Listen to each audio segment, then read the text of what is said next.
Autism అనగానే ఇండియాలో ప్రతి ఒక్కరు భయపడుతూ ఉన్నారు, ఎస్పెషల్లీ పేరెంట్స్. అసలు ఎందుకు ఎక్కువ అవుతుంది ఇండియాలో? What is the main reason? Every 36 కిడ్స్లో ఒక కిడ్ ఆటిస్టిక్గా ఎఫెక్ట్ అవుతూ ఉన్నారు. ఆటిజం అనగానే మా బాబు ఏమన్నా పిచ్చోడా, లేకపోతే మా బాబు ఏమన్నా అందరిలా ఉండలేడా. చైల్డ్ ఇలా ఒక ఆటిజం గురించి బాధపడుతున్నాడంటే సొసైటీ గురించి మనం ఎలాంటి కేర్ తీసుకోవాలి, సొసైటీని పట్టించుకోవాలా లేదా parents as a parent? Society ఏదో లేబుల్ వేస్తే నీ కిడ్ అది అవ్వడు, నువ్వు వాడిని ఎలా నర్చర్ చేస్తే అలా అవుతాడు.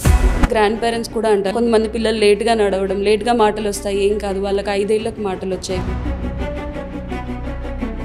సో ఈ 15 years ఆఫ్ ఎక్స్పీరియన్స్లో చాలా వరకు 50K ప్లస్ పేరెంట్స్ని కానీ చిల్డ్రన్ని కానీ మీరు చూసుంటారు. వాళ్ళలో ఎవరైనా నార్మల్ లైఫ్ లీడ్ చేస్తున్నారు ఇప్పుడు?